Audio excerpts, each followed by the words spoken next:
दोस्तों अमरनाथ ठाकुर हमें plastic product segment के बारे में बताएंगे। बहुत सी बार लोगों को अमरनाथ ऐसा लगता है कि प्लास्टिक पे तो सरकार बैन कर रही है, प्लास्टिक धीमे धीमे बंद हो जाएगा, पर हमें समझना है कि बैन किस पे होता है और ये प्लास्टिक प्रोडक्ट क्या बनाते हैं। राइट। तो राइट। प्लास्टिक प्रोडक्ट सेगमेंट की इंफॉर्मेशन और उसकी एक अच्छी कंपनी के बारे में हमें माहिती देंगे अमरनाथ ठाकुर, जो कंप्यूटर टीचर है, अपना क्लास चलाते हैं अहमदाबाद में, और साथ में इन्वेस्टर है, खुद रिसर्च करते हैं। देखो आगे बढ़ते हैं। So help me welcome Amarnath Thakur. Thank you. Thank you sir. नमस्कार दोस्तों, मैं अमरनाथ ठाकुर, मैं अहमदाबाद गुजरात से आप सभी का हार्दिक स्वागत करता हूं। दोस्तों, आज का जो ये मेरा प्रेजेंटेशन है वो सुप्रीम इंडस्ट्री के ऊपर है। तकरीबन प्रॉफिट फ्रॉम इट के साथ ज्वाइन किए हुए मुझे 3 एक साल हो गए और आज मैं 9 मंथ का रिजल्ट प्रेजेंट करने वाला हूं, जिससे हमें पता चले कि ये इंडस्ट्री कैसे वर्क कर रही है, इंडस्ट्री के अंदर कितनी कंपनियां हैं और इंडस्ट्री का ग्रोथ कैसा है, कंपनी की क्वालिटी कैसी है, इसके बारे में हम दोस्तों जानेंगे। तो दोस्तों, हम 5 स्टेप जो कहते हैं, तो 5 स्टेप में सबसे पहले जो है सेक्टर का एनालिसिस करेंगे, क्वालिटी एनालिसिस करेंगे, कंपनी का बिहेवियर जानेंगे जो कंपनी के अंदर हमें इन्वेस्ट करना है, और करंट और फ्यूचर ट्रेंड के बारे में हम दोस्तों जानेंगे। तो सबसे पहले दोस्तों मैं यहाँ पे बताना चाहूंगा कि ये जो सेक्टर है वो प्लास्टिक प्रोडक्ट इंडस्ट्री से बिलोंग कर रही है। और टोटल इसके अंदर हम दोस्तों देखें तो तकरीबन 48 कंपनीज है, और 48 कंपनीज का टोटल सेल्स अगर हम देखें तो 36,000 करोड़ का सेल्स है। और मार्केट कैप की अगर हम यहाँ पे बात करें तो 1.5 लाख करोड़, तो मतलब सेल्स से अगर हम देखें तो 4 गुना मार्केट कैप मिलता है ये इंडस्ट्री को। तो दोस्तों, मैं यहाँ पे एक बात बताना चाहूंगा कि ये इंडस्ट्री के अंदर जो भी स्टॉक होंगे तो वो मिड कैप लेवल के स्टॉक होंगे या स्मॉल कैप लेवल के होंगे, लेकिन लार्ज कैप स्टॉक यहाँ पे हमें नहीं मिलेंगे, क्योंकि लार्ज कैप का मार्केट कैप बड़ा होता है। तो यहाँ पे टोटल इंडस्ट्री का ही मार्केट कैप अभी जो है वो 1.5 लाख करोड़ है। तो दोस्तों, यहाँ से जो हमें कंपनी सिलेक्ट मिलेगी वो मिड कैप या स्मॉल कैप रेंज में मिलेगी। तो दोस्तों, आइए हम जाने कि ये इंडस्ट्री के अंदर सबसे पहले अगर ग्रोथ की बात करें तो इंडस्ट्री का 10 ईयर का ग्रोथ जो है तकरीबन 7% का है, 5 ईयर का 12%, और करंट ईयर का अगर हम देखें तो 10% का हमें यहाँ पे ग्रोथ देखने को मिल रहा है। तो दोस्तों, यहाँ पे अगर हम देखें तो ग्रोथ हमें यहाँ पे अच्छा दिख रहा है सेक्टर में। तो अब हम देखेंगे कि मार्केट में लीडर कौन है, सबसे ज्यादा सेल्स किसके पास है, मार्केट कैप किसके पास है, और सबसे ज्यादा प्रॉफिट करने वाली कंपनी जो है वो कौन सी है। तो ये हम यहाँ पे देखेंगे। तो सबसे पहले दोस्तों हम देखेंगे सेल्स। तो सेल्स की अगर दोस्तों मैं यहाँ पे बात करूं तो यहाँ पे अगर हम देखें तो 100 में से 25% सेल्स जो है वो सुप्रीम इंडस्ट्री अकेले कर रही है। उसके बाद दूसरे नंबर पे अगर हम दोस्तों देखें तो यहाँ पे जैन इनिग्रेशन जो है वो तकरीबन 16% का सेल्स कर रही है। तो दोस्तों, यहाँ पे हमें एक चीज ध्यान में रखना है, ये जो मैं सेल्स का डेटा बता रहा हूँ तो इसमें मैंने क्यों नाम लिया जैन इनिग्रेशन और सुप्रीम इंडस्ट्री। तो जो दोस्तों अगर देखें तो लार्जेस्ट सेल्स जो है वो सुप्रीम इंडस्ट्री कर रही है, मार्केट में लायन सेल्स में है, और जैन इरिगेशन जो है सेकंड नंबर पे, उसके बाद एस्ट्रल और फिनोलेक्स इंडस्ट्री है। लेकिन दोस्तों अगर हम देखें तो जनरली हम प्रेजेंटेशन में सबसे पहले मार्केट कैप और सेल्स दिखाते हैं। आज हमने जो है सबसे पहले सेल्स दिखाया, अब मार्केट कैप की अगर हम बात करें तो दोस्तों सुप्रीम इंडस्ट्री का मार्केट कैप अगर देखें तो 34% का शेयर मार्केट कैप में है। लेकिन अगर सेकंड नंबर की सेल्स वाली कंपनी देखे जैन इरिगेशन, जिसको सिर्फ 5% से भी कम मार्केट कैप मिलता है दोस्तों, तो ये यहाँ पे ऐसा हमें क्वेश्चन एक होना चाहिए कि क्यों इसको मार्केट कैप नहीं मिला। सेकंड नंबर पे सेल्स कर रही है लेकिन मार्केट कैप उतना बड़ा क्यों नहीं मिला। तो ये हमें सोचना चाहिए कि इसके पीछे के रीजन क्या हो सकते हैं। तो वो हम दोस्तों आगे जानेंगे। अब दोस्तों अगर प्रॉफिट की अगर हम बात करें तो मार्केट में तकरीबन 39% का प्रॉफिट जो है अकेले सुप्रीम इंडस्ट्री करती है। सेकंड नंबर पे है एस्ट्रल। यहाँ पे हमें दोस्तों प्रॉफिट पे जेड इरिगेशन जो है वो कंपनी दिखी ही नहीं, मतलब हो सकता है कि ये कंपनी लॉस करती हो, सेल्स भले ये सबसे सेकंड नंबर पे कर रही है ज्यादा, लेकिन यहाँ पे हम देख रहे हैं कि जैन इरिगेशन का प्रॉफिट में कोई योगदान नहीं है। अब दोस्तों अगर हम देखें क्यों हम इन्वेस्टमेंट पर्पज से ये स्टॉक को नहीं सिलेक्ट कर सकते, तो दोस्तों यहाँ पे अगर हम देखें जैन इरिगेशन जो है वो तकरीबन 5,747 करोड़ का सेल्स कर रही है, लेकिन अगर प्रॉफिट अगर देखें तो -66 करोड़ का प्रॉफिट है, और मार्जिन अगर देखें तो -1% का मार्जिन है। तो ये दोस्तों अगर हम देखें तीन चीजों से ही हमें पता चल गया कि मार्केट कैप ये कंपनी को क्यों नहीं मिला। अब दोस्तों सेक्टर की क्वालिटी की अगर बात करें तो सेक्टर का मार्जिन जो है 6% का है, डेप्ट रेशियो 0.29, रिटर्न ऑन इक्विटी 8.4% है, करंट रेशियो की अगर बात करें तो 2.2 है, डेप्ट टू इक्विटी 0.5 है जो फेवरेबल है, रिटर्न ऑन असेट 5.7% का है, ट्रेड डेज अगर हम देखें उधारी तो 28 डेज की है, और return on paid up equity जो है वो 3.9 है। तो अब आगे हम देखेंगे कि क्वालिटी पैरामीटर में अगर हम देखें तो इंडस्ट्री की क्वालिटी इस टाइप से है। और अब दोस्तों इसमें सबसे अच्छी कंपनी जो है टॉप क्वालिटी की वो हमारी है सुप्रीम इंडस्ट्री और एस्ट्रल, दोनों ही अच्छी है। लेकिन लीडरशिप में अगर देखें मार्केट कैप, प्रॉफिट और सेल्स, तो ये तीनों के अंदर जो है सुप्रीम इंडस्ट्री लायन शेयर के साथ फर्स्ट नंबर पे है, जिसके कारण हमने इसको सिलेक्ट किया है। अब दोस्तों अगर हम देखें सुप्रीम को ही क्यों चुना गया है, तो सुप्रीम की क्वालिटी अगर देखें तो largest share in sales, market cap और प्रॉफिट। मार्जिन की बात करें तो इंडस्ट्री से ज्यादा मार्जिन है, 6% इंडस्ट्री का मार्जिन है, 9.9% जो है सुप्रीम इंडस्ट्री का मार्जिन है। कंपनी पूरी डेप्थ फ्री है। रिटर्न ऑन इक्विटी देखें तो तकरीबन 19% की है। करंट रेशियो 2.9%, डेप्ट रेशियो जो है 0.20 है, और रिटर्न ऑन असेट जो है 15% का है। ट्रेडिंग डेज अगर देखें तो इंडस्ट्री से भी कम है, 21 डेज। और रिटर्न ऑन पेड आरओपी देखें, return on paid up equity, तो तकरीबन 34x टाइम है, जिसके कारण हमने इसको सिलेक्ट किया है लॉन्ग टर्म पर्पस के लिए।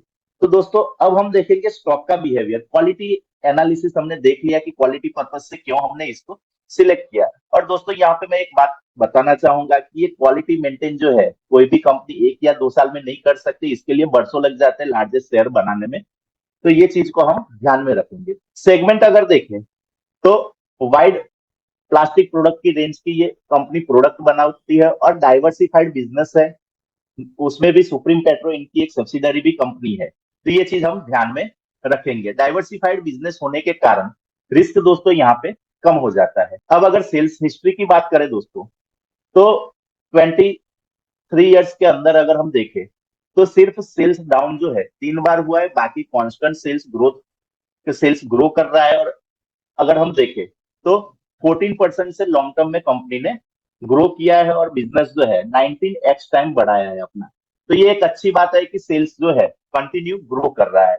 अब दोस्तों अगर हम देखें कि प्रॉफिट की हिस्ट्री, तो यहाँ पे हमें सिर्फ प्रॉफिट डाउन जो है वो 2 बार दिखा है। लेकिन दोस्तों मैं यहाँ पे बताना चाहूंगा कि ये कंपनी ने अपनी हिस्ट्री में कभी लॉस नहीं किया है। ग्रोथ की बात करें तो प्रॉफिट 23% से बढ़े हैं और 300x टाइम प्रॉफिट कंपनी ने अपना बढ़ाया है। जिसके कारण अगर हम रिजर्व देखें दोस्तों तो 18% के ग्रोथ से रिजर्व बढ़ा है, 44x टाइम कंपनी का रिजर्व बढ़ा है। तो सेल्स भी अच्छा बढ़ा, प्रॉफिट भी अच्छा बढ़ा, जिसके कारण हमें रिजर्व में उसकी इफेक्ट दिखी।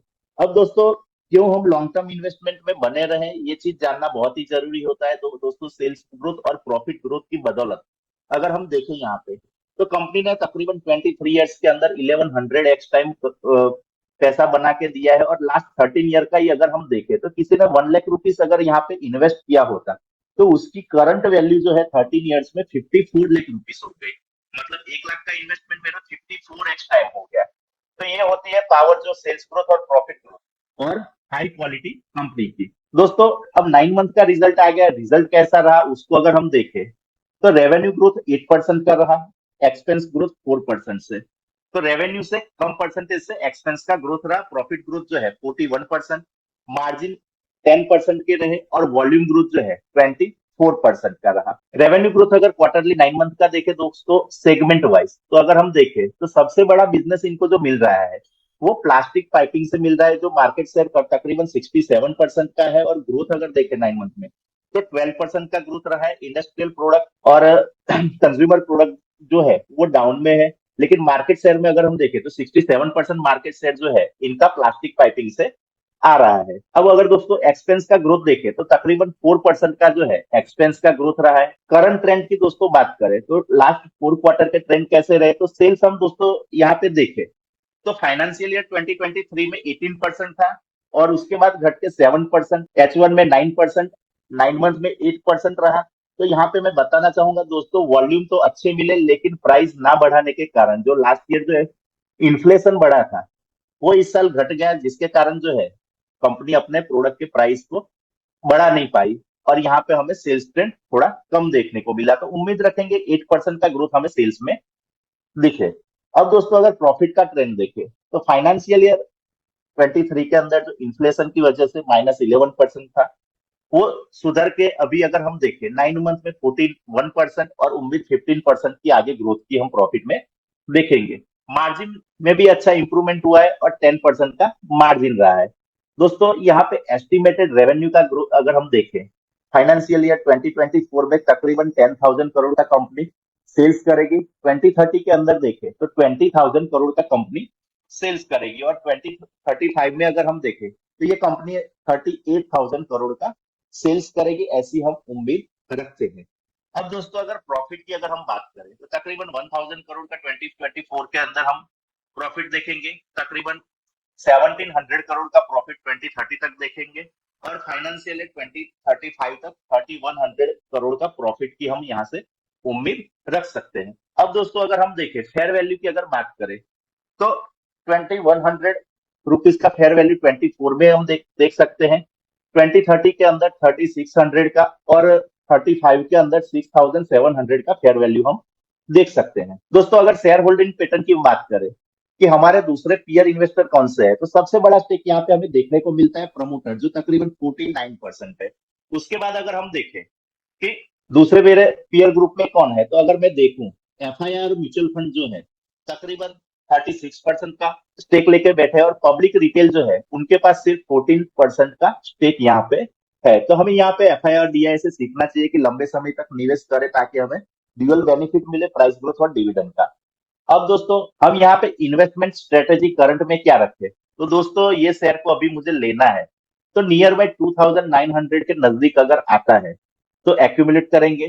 नेक्स्ट ईयर का टारगेट हमारा 5,900 तक का हम उम्मीद रख सकते हैं, और 5 ईयर का टारगेट जो है वो 8,000 रुपीज का हम रख सकते हैं। पास्ट परफॉर्मेंस अगर देखें लास्ट 20 ईयर का, तो कंपनी ने 185x पैसा बना के दिया है, और 1.3x एनुअल डिविडेंड भी हमें मिल रहा है। तो इन्वेस्टमेंट में प्राइस का भी ग्रोथ का फायदा हुआ, और डिविडेंड जो है वो भी हमें एनुअली मिल रहा है। पी की बात करें तो ट्रेल पी 48.7 का है, और फॉरवर्ड पी 52.8 का।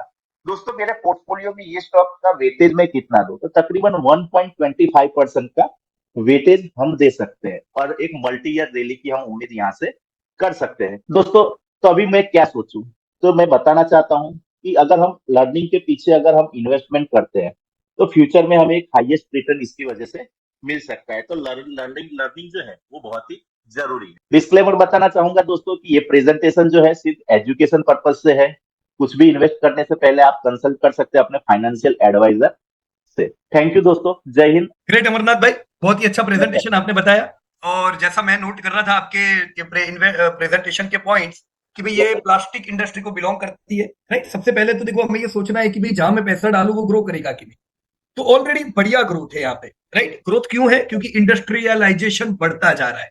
ग्रोथ क्यों है? हाउसिंग बढ़ता जा रहा है। ग्रोथ क्यों है? एग्रीकल्चर पे फोकस्ड है, कम पानी से ज्यादा उपज लेनी है। तो ग्रोथ तो दोस्तों मिलना है हमें।